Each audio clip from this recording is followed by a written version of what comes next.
Hello नमस्कार दोस्तों। कुंभ का मेला इस समय बहुत जोरों शोरों से चल रहा है 2025 का। और बहुत दूर दूर से नागा बाबा आ रहे हैं। और बहुत ही अच्छा पर्व है, मेला है। लोग इसी बहाने घूमने भी जा रहे हैं और अच्छे से नहा भी रहे हैं, नहा धो भी रहे हैं। और महासंक्रांति का दिन है और बहुत ही अच्छे से लोग अपना जो है पूजा पाठ और पूरा मन लगाए हुए हैं। एक सरिता मैडम होती हैं, उनका एक 10 साल का बच्चा होता है। और जैसे ही वो भी सोचती हैं कि चले मैं भी कुंभ के मेले में नहा आऊं, और जैसे ही वो जाती हैं तो देखती है कि वो बच्चा जो है थोड़ा ही आगे निकलता है तो एक नागा बाबा जो है उस बच्चे को उठा के ले जाता है। और ये उसके पीछे पीछे दौड़ने लगती हैं कि पता नहीं क्या बात है, नागा बाबा कहाँ लेके जाएगा इस बच्चे को। और वो परेशान हो जाती हैं। लेकिन वो नागा बाबा जो है ले जाके एक तंबू के पास ले जाता है, और ले जाने के बाद उस बच्चे को बैठा के जो है बढ़िया से फल फरूद और उसको जो है टॉफियाँ बिस्कुट सब दे के खिला रहा होता है। और बच्चा भी मजे से खा रहा होता है। लेकिन सरिता मैडम जब उसको जाके देखती है तो देख के बिल्कुल हैरान और दंग हो जाती है। और सोचने पे मजबूर हो जाती है कि ये साधु बाबा बिना सोचे समझे कैसे अब बच्चे को उठा लाया, और लाने के बाद जो है इसको उल्टा सीधा क्या क्या खिला रहा है।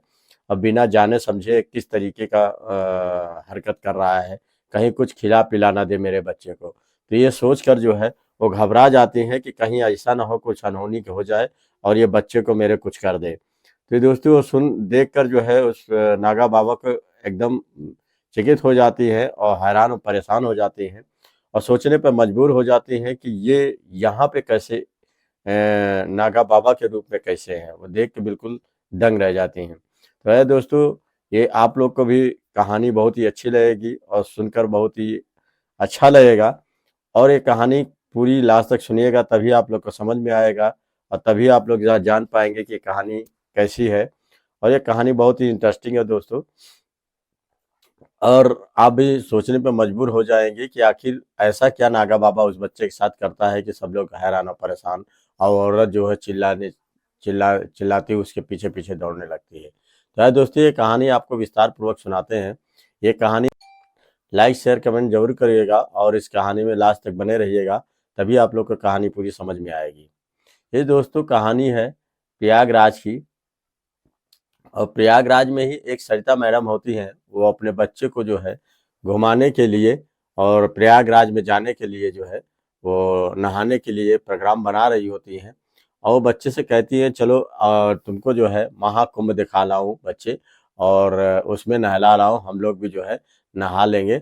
और काफी दिन के बाद लगा है और उसको चलो देख आते हैं। तो बच्चों को लेके जो है महाकुंभ की ओर जाती हैं। और महाकुंभ में जब जाती हैं तो जैसे ही बच्चे को छोड़ती हैं तो बच्चा कुछ दूरी पे जाता है। और जाने के बाद उसको एक साधु उठा लेता है। और वो नागा बाबा रहता है, लंबे लंबे उसकी जो है दाढ़ी होती है और पूरे बड़े बड़े बाल होते हैं, जटा होती है।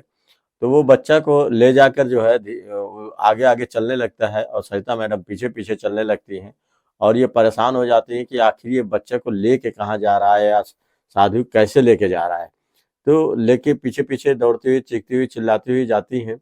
और जाने के बाद देखती है कि वो जो है जो साधु बाबा थे, नागा बाबा, उस बच्चे को जो है फल फरूद और बिस्कुट टॉफी और खिलौने लेकर दिए रहते हैं और खिला रहे होते हैं बच्चे को। तो जब वहां पे जाती है तो देखती है, तो देखने के बाद जो है उस साधु को बड़े गौर से देखने लगती है, नागा बाबा को।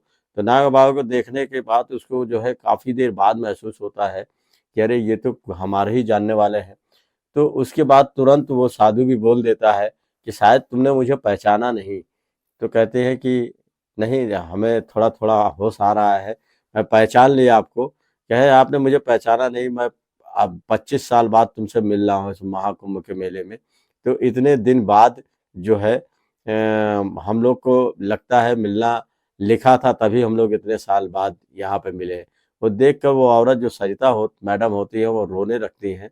और अपने जो तलाकशुदा पति होता है, जिसका नाम जो है सौरभ होता है, और वो उससे जो है गले मिलकर रोने लगते हैं, वो भी रोने लगता है। और कहता है कि तुम्हारी बहुत याद आती थी, लेकिन क्या करें कि जब हम लोग इस जब गृहस्थ आश्रम को छोड़ देते हैं तो अगर साधु संत की दुनिया में जाते हैं तो हम लोग को घर भुलाना ही पड़ता है, क्योंकि या तो गृहस्थ आश्रम में कोई रह ले और या तो साधु संत के आश्रम में रह ले। तो ये दोनों तरीके की ऐसी चीजें होती है जो सबकी बस की बात नहीं है। तो इसी वजह से मैं फिर वापस घर नहीं गया। तो वो अपना जो है पिछली जिंदगी का पूछने लगता है कि कैसे तुम रहती हो, क्या है। तो इस बात पे वो कहने लगती हैं कि मैंने अब दूसरी शादी तो नहीं की, लेकिन तुम कैसे हो? तो कहते हैं कि मैं भी ठीक ही हूँ, और देखो तुम तो देख ही रही हो, मेरा स्वभाव ही ऐसा है कि मैं पहले से ही साधु संत की दुनिया में जाना चाहता था, एक साधुओं की ज़िंदगी जीना चाहता था। अब वो मैं 20-25 साल से देख रहा हूँ साधु संत की एक ज़िंदगी कैसी होती है। तो ये दोस्ती आज से 20 साल पुरानी कहानी है। ये उस समय जो है, जो सौरभ नाम और सरिता जो होते हैं, दोनों क्लासमेट होते हैं, पढ़ाई कर रहे होते हैं, साथ ही में वो जो है ग्रेजुएशन करते हैं। वहीं पे इन दूसरों दोनों में आकर्षण हो जाता है और एक दूसरे से प्यार हो जाता है। और उसके बाद ये जो है अपनी शादी जो है अपने माता पिता से कहकर जो है धूमधाम से अरेंजमेंट शादी कर लेते हैं। और इनको जो है अच्छा भी लगता है। और शादी करके जब ये अपने घर आती है सौरभ के, तो आने के बाद जो है सौरभ से कहती है कि देखो सौरभ, अब हम लोग की ज़िंदगी वो ज़िंदगी नहीं है जो स्टूडेंट तरीके से थे। अब तुम्हारे ऊपर एक जिम्मेदारियां हैं और हमें भी कुछ सोचना है, समझना है, घर कैसे चलेगा, किस तरीके से चलेगा। तो सौरभ कहता है तुम क्यों परेशान होती हो, अभी तो हम लोगों का नई नई शादी हुई है, तुम दुनिया भर की ये बातें कहती हो। लेकिन कहीं ना कहीं जो है सौरभ जो है साधु संत के दुनिया में जाना चाहता था, उन्हीं के साथ में बैठना चाहता था। और बैठता था तो कभी कभी जाके गांजा भांग खा लेता था, गांजा पी लेता था, भांग खा लेता था। तो यही सब उसकी व्यवस्था थी। तो जाके 2-2 3-3 दिन वहां पड़ा रहता था और वहीं पे रहने लगता था, एक एक हफ्ता रह जाता था। तो ये उससे परेशान हो गई और कहने लगी कि ये कौन सा तरीका है, तुम बीवी बच्चे सब छोड़ छाड़ के जो है यहाँ साधु संतों के साथ जो है आके जो है गांजा भांग खाते हो, ये तुम्हारे ऊपर शोभा नहीं देता है, और तुम घर कैसे चलाओगे। तो उससे कहता है कि ठीक है, ऐसा है कि मैं अपनी खुशी के लिए कभी कभी आ जाता हूँ। तो उसी समय जो है रहते हैं, तो उसी समय इनके एक बालक होता है, बच्चा होता है घर में। तो रहने के बाद इनकी जिम्मेदारियां और बढ़ जाती हैं। इस बात पे जैसे सरिता कहती हैं, सरिता मैडम कहती है कि देखो अब तुम्हारी जिंदगी अकेली की नहीं है। अब तुम जो है शादीशुदा हो, तुम्हारी पत्नी है, तुम्हारे बच्चे हैं। अब तुमको जो है बचकानी हरकत नहीं करनी चाहिए। और ये जो साधु संत का जो है, मैं ये नहीं कहती कि साधु संत की जगह खराब है और ये सब करना नहीं चाहिए, साधु के साथ नहीं रहना चाहिए, वो अच्छे नहीं हैं, बल्कि सब अच्छा है। लेकिन गृहस्थ आश्रम में आने के बाद भी तुम्हारी जिम्मेदारियां बनती है कि बच्चों को पढ़ाना है, लिखाना है, घर का खर्च चलाना है, हमें भी देखना है और तुमको भी देखना है, मम्मी पापा को देखना है। तो सारी जिम्मेदारियां होती हैं। तुम चुपचाप अकेले ये सब छोड़ के जो है एक साधु की दुनिया में चले जाओगे और वहां पे लीन हो जाओगे और जाके गांजा भांग खा के लेटे रहोगे, सोए रहोगे। तो इस तरीके से दिन है, इस तरीके से तो बहुत ही गलत हो जाएगा, इससे नहीं होना चाहिए।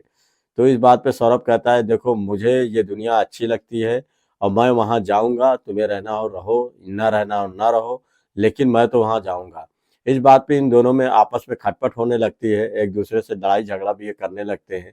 लेकिन फिर सोचने लगते हैं कि वो सरिता कहती है कि देखो इससे कैसे चलेगा, अगर ये या तो मुझे छोड़ दो और या तो मुझसे तलाक ले लो और या तो फिर ये साध्वी की दुनिया में रहो या फिर गृहस्थ की दुनिया में रहो, क्योंकि तुम दोनों एक साथ नहीं रह सकते ना, एक साथ कर सकते हो। क्योंकि यह साधु संतों की दुनिया अलग होती है, उनको जो है बीवी बच्चे उनके यहाँ नहीं रहते हैं और वो अकेला अपना भरण पोषण करते हैं, अपना भीख मांगना हुआ या वेशभूषा उनका अलग ही होता है। तो उस तरीके से अगर तुमको ज़िंदगी जीनी है तो मुझे तलाक दे दो। तो इस बात पे ये कहता है कि मैं तलाक भले दे दूंगा, लेकिन जो है मैं साधु संत की ज़िंदगी नहीं छोड़ूंगा और मैं उन्हीं के साथ रहना चाहता हूँ। तो इस बात पे जो है सरिता जो है बहुत ही मिन्नतें करती है, लेकिन ये मानते नहीं है और आखिर में तलाक दे देते हैं। और तलाक देने के बाद साधु संतों की टोली में आ जाते हैं और वहीं पे जो है रहने लगते हैं और वहीं पे गांजा भांग ये सब खाना पीना और सारे तौर तरीके सीख जाते हैं। एक नागा बाबा के सारी सिद्धियां जान जाते हैं। धीरे धीरे उनके साथ रहने लगते हैं और सब उन्हीं की तरीके से वेशभूषा बना लेते हैं, बड़ी बड़ी जटाएं हो जाती हैं, लंबी लंबी, कोई इस तरीके से पहचान भी नहीं सकता कि ये वही सौरभ है जो कि आज साधु बन गए हैं। तो दोस्तों धीरे धीरे जब समय बीतता है, बीतने के बाद काफ़ी समय हो जाता है और जब ये महाकुंभ का मेला जब लगता है 2025 का, तो इसी में जो सरिता मैडम होती हैं, वो अपने बच्चे को जब लेके आती हैं घुमाने के लिए कि महाकुंभ में चल के इसको जो है स्नान करा लावें। लेकिन जब भीड़ भाड़ में जाती है, देखती है तो कोई साधु जो है उनको लेके जा रहा होता है और ये सोच में पड़ जाते हैं कि आखिर ये साधु या नागा बाबा क्यों इस बच्चे को अकेले लेके जा रहा है, कहीं उसके साथ गलत कुछ काम न कर दे या कुछ खिला पिला न दे और कहीं ऐसा ना हो कि कुछ उसके ऊपर ऊपर का हवा पानी कर दे। तो वो डरने लगी थी और जाके जो है चिल्लाने चीखने लगी थी, देखो मेरा बच्चा लेके जा रहा है, मेरा बच्चा लेके जा रहा है।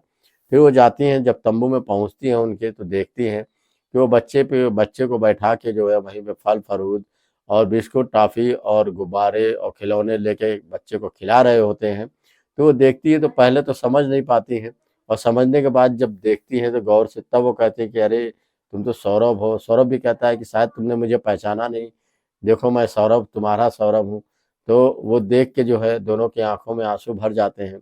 फिर वो कहता है कि देखो मैंने ये आज 20-25 साल की जिंदगी एक साधु की भेष में बिताई है, अब मुझे जो है गृहस्थ आश्रम में आना है, क्योंकि मैंने एक साधु संत की जिंदगी देखी है, क्योंकि साधु संत की जिंदगी बिल्कुल अलग ही होती है। मैं तुम्हारे साथ जीवन बिताना चाहता हूँ। अब जो है मैं ये साधु संत की दुनिया छोड़ना चाहता हूँ। अब मैं चाहता हूँ कि गृहस्थ आश्रम में आ जाऊँ, क्योंकि जो है गृहस्थ आश्रम में हम लोग साधुओं को भी बताया जाता है, साधु को भी, क्योंकि जो है एक गृहस्थ आश्रम जो है सबसे अच्छा क्यों माना गया है, क्योंकि जो है एक जीवन का उद्देश्य होता है, बीवी होते हैं, बच्चे होते हैं, माता पिता होते हैं, सभी लोग होते हैं, सबको देखना होता है।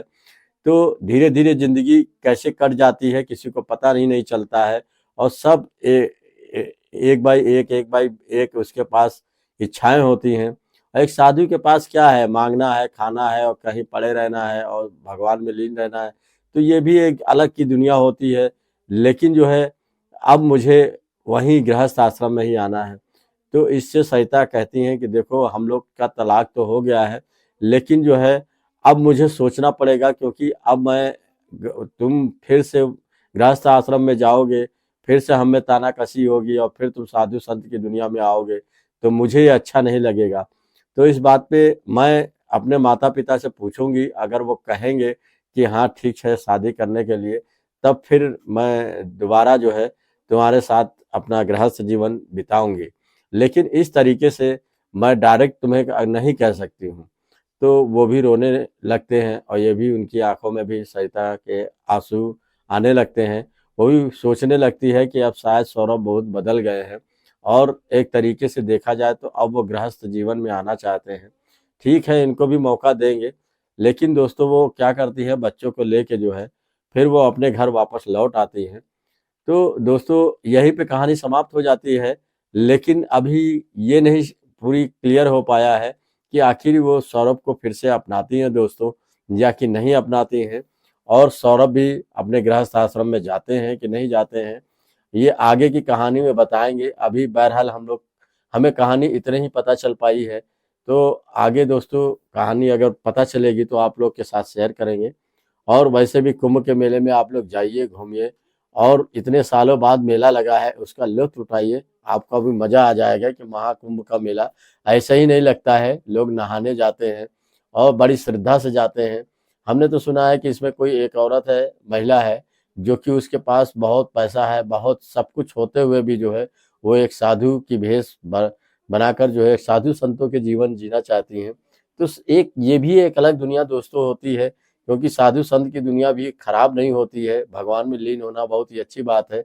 यही यही थोड़ा अच्छा नहीं होता, बाकी साधु संतों की दुनिया भी बहुत ही अच्छी होती है दोस्तों। और कहानी आप लोग को अच्छी लगी तो लाइक शेयर कमेंट जरूर करिएगा और हमारे चैनल में कमेंट जरूर करिएगा कि आप लोग चैनल कहाँ से देख रहे हैं। बाकी नमस्कार दोस्तों, धन्यवाद।